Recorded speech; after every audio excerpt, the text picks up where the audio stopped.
स्वागत है आप सभी का एचडी क्लासिक के यूट्यूब चैनल में। यूपी ट्रिपल एससी के द्वारा अभी हाल ही में न्यूज आया कि यह पीईटी का नोटिफिकेशन रिलीज करने वाला है। ठीक है, तो थोड़ा सा इसके बारे में समझिएगा कि पीईटी क्या चीज होता है और इसमें किस तरह से आपके साथ धोखाधड़ी हो रही है। एकदम से पूरी तरह से बेवकूफ बना देता है बच्चों को, उनका पूरा साल बर्बाद कर देते हैं हमारे कुछ स्टार टीचर, है ना। समझेंगे इस पूरे मुद्दे को और कैसे इस एग्जाम को क्लियर करना है वो भी आप समझ लीजिएगा। देखिए, इनमें कुल 100 प्रश्न होते हैं और इसके लिए आपको 100 नंबर दिए जाते हैं। पूरा का पूरा 2 घंटे का ये समय होता है, यानी पेपर को आप आराम से कर सकते हो। अभी क्या है कि 2025 में जब ये फॉर्म आया था तो अभी जितनी भी इसके फॉर्म आए हैं उसमें जो कट ऑफ लिया जा रहा है, क्योंकि आप जानते हैं कि पीईटी एग्जाम जैसे आप निकालोगे तो इसके बाद आपका एक मेंस एग्जाम होगा। जिस भी वैकेंसी के लिए आप अप्लाई करोगे उसका आप मेंस दोगे, है ना। तो पीईटी का कट ऑफ निर्धारित किया जाता है, शॉर्ट लिस्ट किया जाता है। तो हमने देखा कि शॉर्ट लिस्टिंग 60 प्लस से ऊपर ही हो रहा है, इसके नीचे वाले का तो कोई मतलब ही नहीं है। ये सब तो फालतू लोग हैं, यानी 60 के नीचे तो आपका कोई मतलब है ये नहीं है, आप बेकार हैं एकदम से। ठीक है, पर अभी क्या था, ये बात 2025 की थी, पर अभी 2025 में इतनी भर्ती इसकी निकल चुकी है ना साहब कि अब इतने लोग इंटरेस्टेड हो गए इस भर्ती पर। तो आप ये मान के चलिए कि ये कैसा भी पेपर आ जाए, कितना हो बेकार पेपर आ जाए, कितना हो कठिन पेपर आ जाए, अगर आप 70 से कम आ रहे हैं ना तो आप मतलब बिल्कुल भी एलिजिबल नहीं होंगे। अब ये मत कहिए कि सर पेपर आएगा तो लेवल, ऐसा कुछ भी नहीं है। 70 से अगर कम आपका आएगा तो आप समझिए आप एलिजिबल नहीं होंगे, एकदम साफ है। ठीक है, अब कौन कौन सी भर्ती आ सकती है, तो 2 भर्ती देखिए मुझे लगता है जो हमारे लिए बहुत महत्वपूर्ण है। एक तो आपका वीडियो साहब का भर्ती आएगा यहाँ पे, और दूसरा यहाँ पे चकबंदी लेखपाल की भर्ती जो है साथी ये आने वाली है। ठीक है, चकबंदी लेखपाल साहब की भर्ती ये देखने को मिल सकता है। ये 2 मेजर भर्ती है जो हमारे लिए जरूरी है। तो पहला तो ये पॉइंट क्लियर हो गया कि भैया हमको हमारा टारगेट जो है वो 70 के आसपास होना चाहिए, इससे ऊपर ही होना चाहिए, इससे कम नहीं होना चाहिए। दूसरी चीज, हमारा जो टारगेट है वो हमें या तो चकबंदी लेखपाल बनाना है या तो हमें क्या बनना है, वीडियो बनना है। 2028 में दोनों वैकेंसियां फाइनल हो जाएंगी अगर कोर्ट केस नहीं हुआ तो। हालांकि चुनाव है तो कोर्ट वोट जाना थोड़ा मुश्किल है। आपको एक पॉइंट और क्लियर करके चलना होगा कि इस जो भी हो यूपी ट्रिपल एससी की भर्ती के लिए एक बहुत जरूरी चीज होता है साथी, वो होता है ट्रिपल सी का सर्टिफिकेट। तो अगर आपने अभी तक अप्लाई नहीं किया है तो आप ट्रिपल सी का सर्टिफिकेट अप्लाई कर लो, ये बहुत ही ज्यादा साथी जरूरी है। ठीक है, अब देखते हैं कि साहब हम 70 प्लस लाएंगे कैसे, क्या तरीका है। तो देखिए, अगर आप इस नोटिफिकेशन को जब भी आपका नोटिफिकेशन आएगा स्क्रॉल करेंगे तो उसमें साफ साफ लिखा है कि भाई देख, क्रम संख्या 1 से लेकर के 9 तक जो भी हमने लिखा है अभी आप देखा जाएगा, इनमें जो भी क्वेश्चन पूछे जाएंगे ना उनकी जो डिफिकल्टी का लेवल होगा ना वो एनसीईआरटी पर बेस्ड होगा। हमारे जो टीचर है ना ये सबसे बड़ी गलती यही करते हैं, और यही कारण है कि 2025 के जब जब पेपर हुआ था ना तो 100 में जीएस में आप देखेंगे ना तो जीएस में जितने क्वेश्चन पूछे गए, 50 क्वेश्चन पूछे गए, है ना, उनमें से लोग 20-22 भी क्वेश्चन नहीं करवा पा रहे थे। समझिए 20-22 सवाल भी नहीं आ रहा था, मिल पा रहा था। पता है क्यों? और अगर कोई टीचर का पढ़ाया हुआ 5 भी क्वेश्चन आ गया ना तो वो मतलब इतना गजब डांस कर रहा था यूट्यूब पर कि पूछो मत। अरे यार 5 तो सब पढ़ाए थे, अगर इस 50 में 35 प्लस ले आते तब तो जाके कुछ समझ में आता। तो ये आएगा कैसे? अरे भाई इसके लिए तो एनसीईआरटी पढ़नी पड़ेगी ना। तो ये बच्चों की सबसे बड़ी गलती हो जाती है। आपको यहाँ पे एनसीईआरटी को बहुत अच्छे से पढ़ना है, क्योंकि यहाँ पे साफ साफ लिखा है कि भाई देखो हम एनसीईआरटी बेस्ड क्वेश्चन आपसे पूछेंगे। तो एनसीईआरटी आपको पढ़ना है, अच्छे से पढ़ना है। कौन कौन से बुक पढ़नी है वो मैं अभी आपसे आपको बताता हूँ। और एनसीईआरटी इस स्तर पे पढ़ना है ताकि यहाँ पर भी जो हमारा एग्जाम हो वहां पर वो पूरी तरह से काम करे। इस लेवल से पढ़ना है, इस सुविधा के साथ पढ़ना है। चलिए देखते हैं क्या क्या चीजें हैं। पहली बात तो ये 30 अंक तो आपको फ्री फंड मिलने वाला है, तो इसकी पूरी तैयारी होनी चाहिए। ये दोनों मैथ के होते हैं, ग्राफ का, इसे आप नोटिफिकेशन में बात करिएगा। और आपका हिंदी जो आपका हमेशा काम करेगा, चाहे वीडियो दीजिए चाहे लेखपाल दीजिए, तो हिंदी का साथ मत छोड़िए। हिंदी आप कहीं से पढ़ रहे हैं पढ़ते रहिए। हिंदी तो मतलब छोड़ना ही नहीं है। अगर यूपी में आपको एग्जाम चाहिए, मतलब सिलेक्शन चाहिए, तो आप जिंदगी का 1 घंटे हिंदी को डेली रात में सोते वक्त दीजिए। चाहे जो भी टीचर हो उसका अगर वो टेस्ट करा रहा तो उसका करते रहिए। पहली बात तो ये क्लियर कर लीजिए। ठीक है, तो ये 30 अंक बहुत आसानी से आपको मिल सकते हैं। इनमें से 25 प्लस तो आप 20 प्लस आराम से कर सकते हो। समस्या यहाँ से फंसता है यार, ये जीएस का जो पोर्शन आप देखिए।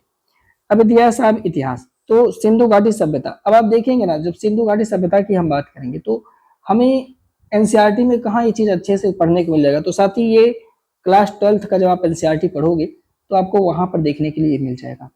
ठीक है, तो क्लास 12th का आप एनसीईआरटी एक बार देख लेना, और इसमें आपको ये वाला ये पूरा पोर्शन, ये भी पूरा पोर्शन, ये पूरा पोर्शन, मतलब ये आपका मिल जाएगा। कहने का मतलब कि यहाँ पे आपको ध्यान रखना होगा कि क्लास 12th का एनसीईआरटी जो 3 पार्ट आता है, पार्ट ए, पार्ट 2 और पार्ट 3, इन तीनों पार्ट को आपको पढ़ना है, सिर्फ और सिर्फ क्लास 12th का एनसीईआरटी पढ़ना है इतिहास के लिए, और कुछ मत मारिएगा। 5 नंबर का क्वेश्चन है इतिहास के लिए। आप नंबर 1 पे एनसीईआरटी क्लास 11, नंबर 2 पे 12th का एनसीईआरटी आपको पढ़ना है, और 3 में भी आपको एनसीईआरटी एक बार पढ़ना है। कहो सर एनसीईआरटी पढ़ के तो आईएएस बन जाते हैं, बिल्कुल सही है, उसमें कोई डाउट नहीं है, ठीक है। लेकिन आपको नॉर्मल ही पढ़ना है, और इसके साथ, इसको पढ़ने के साथ साथ आपको इसका एक समरी आएगा, एक किताब आती है महेश वर्डवाल सर की, एनसीईआरटी सार संग्रह लिखा रहेगा, महेश वर्डवाल, उसको आप लोग ले लीजिएगा, ठीक है। महेश वर्डवाल सर की वीडियो के डिस्क्रिप्शन बॉक्स में मैं इस किताब को लगा दूंगा, अटैच कर दूंगा, अगर मिलेगा तो आप वहां से उसको बाय कर लेना, ठीक है। डिस्क्रिप्शन बॉक्स में मैं लगा दूंगा, पिन कर दूंगा। तो ये आप एनसीईआरटी का सार संग्रह ले लीजिए, ये आपका वीडियो में भी काम करेगा, लेखपाल में भी काम करेगा, और आपका पेट में 5 में 5 100% आपको मिल जाएगा, इसमें कोई डाउट नहीं है, ठीक है। इसी तरह से आप देखेंगे तो भारतीय राष्ट्रीय आंदोलन, तो ये भी वहीं से कवर होगा, एनसीईआरटी 12 से ही कवर हो जाएगा, आपको अलग से कुछ करने की जरूरत नहीं है। अगर आपका मन कर रहा है, आपके पास थोड़ा समय है, तो 8th की जो एनसीईआरटी है आप इसको भी आप फॉलो कर सकते हो, ठीक है। अगर आपका मन कर रहा है थोड़ा सा और अच्छे से पढ़ने के लिए, तो 8th की एनसीईआरटी आप थोड़ा सा देख लेना एक बार अच्छे से, उसके बाद थोड़ा आप 12 की एनसीईआरटी, तो 8th की एनसीईआरटी और 12th की एनसीईआरटी देखना, बाकी जो महेश वर्डवाल सर की किताब है वहां से देखना, आपका ये 10 मार्क्स आती 100% तैयार हो जाएगा, आपको कुछ भी अलग से पढ़ना नहीं पड़ेगा, ठीक है साहब। अब आते हैं हम साथी ज्योग्राफी को लेकर के, इसमें क्या पढ़ना है, तो इसमें आपको एनसीईआरटी पढ़ने की जरूरत नहीं है, यहाँ पे महेश वर्डवाल सर की वही जो किताब आती है आपको वो देख लेना है, ठीक है। महेश वर्डवाल सर की किताब यहाँ पर भी आपको ले लेना है ज्योग्राफी का, जो आपको पूरी तरह से हेल्प करेगा, और अलग से आपको कुछ पढ़ने की जरूरत नहीं है। अब ऐसा नहीं है कि इसके लिए आप एनसीईआरटी पढ़, नहीं, इसमें एनसीईआरटी की जरूरत नहीं, क्योंकि ये जो टॉपिक है वो महेश वर्डवाल एनसीईआरटी सार संग्रह करके आएगा ना, एनसीईआरटी सार करके आएगा, वहां से आप इसको कवर कर लेना, इजिली कवर हो जाएगा, इसमें कोई डाउट नहीं है सब, ठीक है। आगे अगर हम लोग बात करेंगे इंडियन इकोनॉमी को लेकर के, तो 11th क्लास की जो एनसीईआरटी है, ठीक है, भारतीय अर्थव्यवस्था, ठीक है, भारतीय अर्थव्यवस्था, इंडियन इकोनॉमी 11th क्लास की आप उसे देख लेना, यानी 11th क्लास की एनसीईआरटी आप देख लेना। और इसके साथ साथ एक काम और करना, यूट्यूब पे सर्च कर लेना, क्या क्या, एक पॉइंट सर्च करना कि योजना आयोग तथा पंचवर्षीय योजना, मिश्रित अर्थव्यवस्था, और सर्च करना हरित क्रांति क्या है, दूध, मतलब इसमें शॉर्ट नोट आपको अपना खुद का बनाना है, मैं YouTube पे करवा दूंगा अगर आप लोग कमेंट करेंगे, पर आप चाहें तो इसका शॉर्ट नोट साथ ही खुद का बना सकते हैं, और खुद के शॉर्ट नोट बना करके आप उसका मल्टीपल टाइम रिवीजन कर लीजिएगा। बाकी 11th क्लास की एनसीईआरटी आप जरूर पढ़ना, उससे आपकी थोड़ी समझ विकसित हो जाएगी, ध्यान रखेंगे, ठीक है। अगर हम बात करेंगे भारतीय संविधान में लोक प्रशासन की, तो पूरे धरती पर सभी के पास लगभग में साथ ही लूसेंट की किताब होती है, तो मैं प्रेफर करूंगा, आपसे रिकमेंड यही करूंगा कि आप लूसेंट की किताब ले लेना, उसमें कुछ भी नहीं पढ़ना है, ठीक है। जो ये पॉइंट दिया है, इन पॉइंट पर छोटे छोटे नोट्स आपको बना लेना है, आपका काम चल जाएगा, ठीक है। साइंस एंड टेक्नोलॉजी की बात करें तो सर साइंस और टेक्नोलॉजी के लिए भी आपको बस कुछ और फॉलो नहीं करना है, जो लूसेंट की बुक है उससे आपका काम चल जाएगा, यहाँ पे आप कर सकते हो, ठीक है। मैथ की बात करेंगे तो अभी आप देखेंगे तो यूट्यूब पर अभी आप देखोगे तो आदित्य रंजन भाई का, आदित्य सर का जो चल रहा है सीरीज, ठीक है, दफ्तर सीरीज उनका चल रहा है, तो 30 क्लास करा चुके हैं। आपसे मेरा रिक्वेस्ट होगा, ऐसा नहीं कि मेरा कोई उनका ऐसा, भाई मेरा किसी टीचर्स कोई वो नहीं है, पर वो यार फ्री में जब सब कुछ दे रहे हैं तो पेड करने की क्या जरूरत है, तो आप दफ्तर सीरीज कर लेना, उनसे बेहतर आपको कोई चीज़ समझा नहीं पाएगा, बहुत बेसिक से चीज़ों को समझा रहे हैं, यहाँ पे आपका ये प्रारंभिक गणित आपका यहाँ पे हो जाएगा। और यार अगर इतना नंबर लाना है, कुछ पैसे अगर आप खर्च भी कर दे रहे हो तो कोई गुनाह नहीं है भाई, क्योंकि आप जानते हैं इसके बाद ही आपको मौका मिल पाएगा, और जितना अच्छा स्कोर रहेगा उतना बढ़िया, आप डरोगे नहीं, आप मेंस की तैयारी करोगे, है कि नहीं है। फिर आप देखेंगे सामान्य हिंदी के लिए अगर हम देखें तो अमरनाथ सर का आप डेली एक क्लास करते रहो, ठीक है, वो पढ़ाते हैं, थोड़ा सा उनका वीडियोज वगैरह देखे करो, पुराने वीडियो जो है आप उसको देखा करिए, ठीक है। इंग्लिश की अगर हम बात करेंगे साथी, तो इंग्लिश के लिए जो CHSL की जो आती है, CHSL की जो PYQ आती है आप उसे कर लो, ठीक है। और या फिर वैसे CHSL का ही आपको PYQ करना चाहिए, क्योंकि यहीं से सब कुछ आ जाता है, बस उसमें डिटेल में एक्सप्लेनेशन हो, यानी सही में साथी व्याख्या किया गया हो, वो आप देख लो, ठीक है। इसी तरह से आप देखोगे रीजनिंग सेशन के लिए भी, तो रीजनिंग सेक्शन के लिए भी आप देख लीजिएगा 10+2 लेवल पे जो किताबें आती हैं, ठीक है, मतलब जैसे CHSL का हो गया वो सब, तो उनको आप देख सकते हैं, या आप चाहें तो इन टॉपिक को गूगल पे यूट्यूब पे सर्च कर करके आप अपना शॉर्ट नोट बना सकते हैं।